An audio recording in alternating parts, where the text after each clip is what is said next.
آپ کو یہ یاد رکھنا چاہیے کہ دنیا میں ہر ذمہ داری کے تقاضے ہیں اور وہ تقاضے پورے کرنے پڑتے ہیں۔ دنیا میں ٹھوکریں انہی کو لگتی ہیں کہ جو چلتے ہیں، جو پاؤں توڑ کر بیٹھ جاتے ہیں انہیں کبھی ٹھوکر نہیں لگتی۔ بھارتی تاریخ میں ایک ایسا نام جس نے کم سنی میں اپنی ذہانت و فطانت سے ملک و قوم کو حیران و شستر کر دیا۔ متضاد حیثیتوں پر مبنی زندگی کے مالک مولانا ابوالکلام آزاد ایک زبردست صحافی، عالی مرتبہ مجتہد، عظیم دانشور، بلند پایہ مفکر، فلسفی اور جنگ آزادی کے عظیم رہنما تھے۔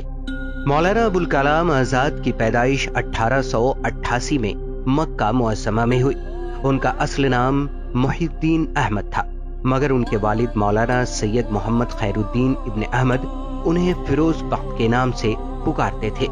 اپنے والد سے ابتدائی تعلیم حاصل کرنے کے بعد آزاد مصر کی مشہور درسگاہ جامعہ ازہر چلے گئے، جہاں انہوں نے مشرقی علوم کی تکمیل کی۔ عرب سے ہجرت کر کے بھارت آئے تو کلکتہ کو اپنی سرگرمیوں کا مرکز بنایا۔ یہیں سے انہوں نے اپنی صحافتی اور سیاسی زندگی کا آغاز کیا۔ انہوں نے یہیں سے 15 برس کی عمر میں لسان الصدق جریدے کی ارادت کی اور سن 1912 میں 20 برس کی عمر میں الہلال کے نام سے ایک ہفتہ وار اخبار نکالا۔ یہ پہلا باتصویر سیاسی اخبار تھا۔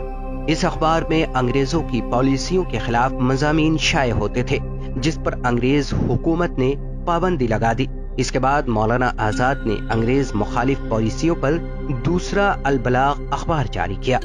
مولانا آزاد کا مقصد جہاں انگریزوں کی مخالفت تھا، وہیں قومی ہم آہنگی اور ہندو مسلم اتحاد پر ان کا پورا زور تھا۔ انہوں نے اپنے اخبارات کے ذریعے قومی وطنی جذبات کو بیدار کرنے کی کوشش کی۔ مولانا ابوالکلام آزاد سیاسی محاذ پر بھی سرگرم رہے۔ انہوں نے تحریک عدم تعاون، بھارت چھوڑو اور خلافت تحریک میں بھی حصہ لیا۔ گاندھی جی کی قیادت پر انہیں پورا اعتماد تھا۔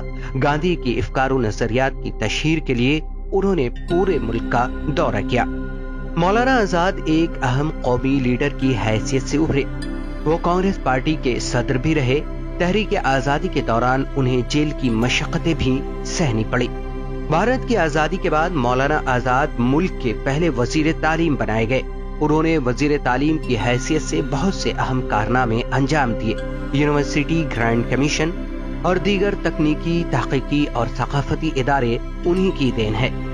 مولانا آزاد صرف ایک سیاستدان نہیں بلکہ ایک صاحب طرز ادیب، بہترین صحافی اور مفسر بھی تھے۔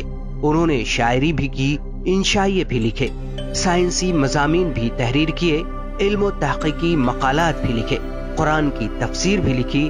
غبار خاطر، تذکرہ، ترجمان القرآن ان کی اہم تصانیف ہیں۔ مولانا نے اپنی کتاب غبار خاطر قلعہ احمد نگر میں قید کے دوران تحریر کی تھی، جسے مالک رام جیسے محقق نے مرتب کیا اور ساہتیہ اکادمی نے اسے شائع کیا۔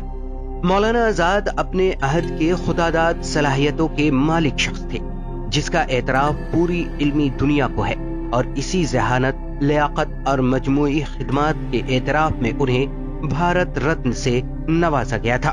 مولانا آزاد کا انتقال 2 فروری 1958 کو ہوا۔ اردو بازار جامع مسجد دہلی کے احاطے میں ان کا مدفن واقع ہے۔